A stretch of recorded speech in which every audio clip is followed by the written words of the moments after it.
Hi guys, I hope you are well. This video tour is made by Luis Miguel Vázquez, Daniela Bermúdez, and me, Valentina Alonso.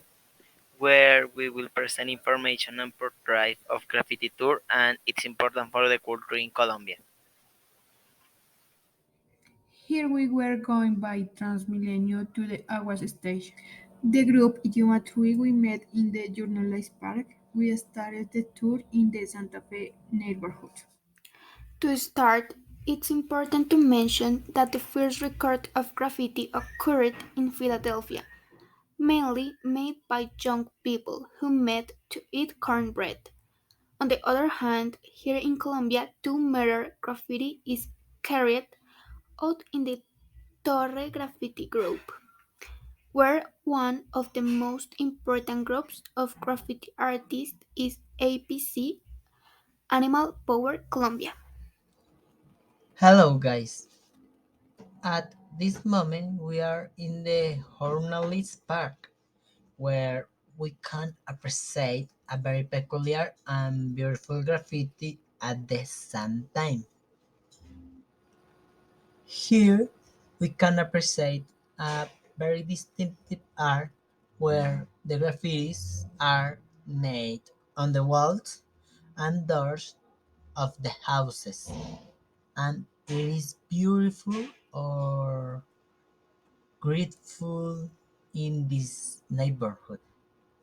The artist stated, well, siempre vivas, it reflects like a flower that if you give it water, it's beautiful and doesn't bite.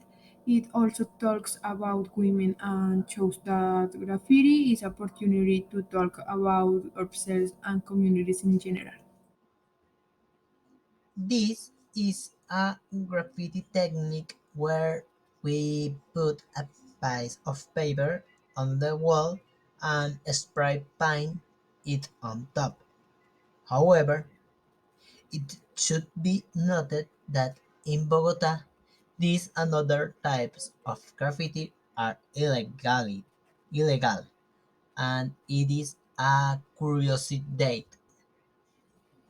Something else that we can appreciate is that each graffiti had its meaning, be it is be it cultural, personal, or some other which makes you see the different points of view of each person. A characteristic phrase of graffiti artists is walking down the corner with a monkey on your back, which refers to the fact that graffiti is done at night and if the police arrive they must run. It also mentions monkey relating it to weight or spans in the back due to fatigue and posture. Continuing with the tour, here we see an art from Chicadania. She is known as an heroine and one of the most famous graffiti artists, and her art is 100% Colombian. The graffiti community communicated what happened to Dylan and the injustice of the government or the police and is represented by Dylan did not die, Dylan was killed, who died at only 18 years of age. These graffiti are in memory of Dylan.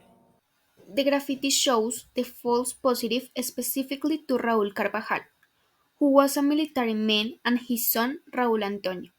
The false positive began in the year 2000 with an alliance between our government and the United States government to reduce cocaine use. But the military began to murder innocent people in exchange for money. So Raúl Carvajal decides not to support these actions, and years later his son is murdered. This graffiti was made by Toxicomano, who talks about the black race, portraying their faces and expressions in his works. This graffiti was made by the artist Empty Boy with the stencil technique and talks about the pornography industry criticizing sex education in the country because reggaeton songs are sung that talk about sensuality and sexuality that is not taught in schools. Several things can be observed in this graffiti. First, there are the grenades that drug traffickers collect pineapples.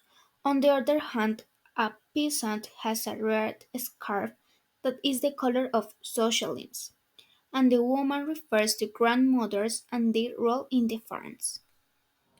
Here we are on our way to the Candelaria neighborhood.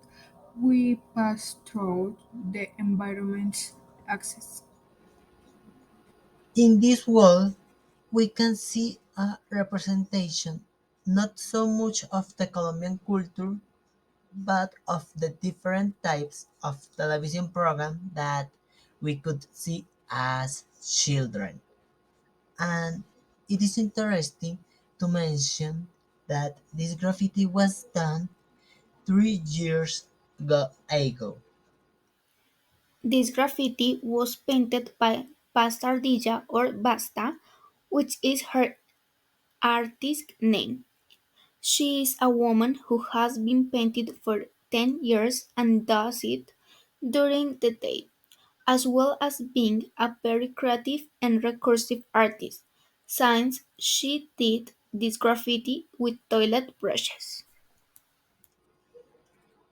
In this wall, we can see one of the best graffitis in the Candelaria. The texture and the materials used to make it have a very good quality. However, technique is anti-graffiti. Cause its goal is to cover a graffiti that was already here. For this reason, the materials are very expensive and this type of art is unpopular between artists. This is the Concordia Market Square before and now with 86 years of story because 7 years ago it falling apart, which today is tourist and culture. This is other street and B before Chorro de Quevedo. As you can see, is narrower than a normal street, but it is beauty and tranquility. Make it is a very nice place to visit or live. This was named Chorro de Quevedo because Gonzalo Jimenez de Quevedo put a stream of water so that the inhabitants of the area had easier access to the vital liquid. This windows represents a house made by Gonzalo de Quevedo where there is a doctrine chapel with an old narrow and cobble called Funnel Street. The graffiti that I liked the most was the one that is made in memory of Dylan Cruz because he was killed for an injustice since he was protesting because he had been denied an educational loan. And the one I did not like was the one crossed out because of some letters.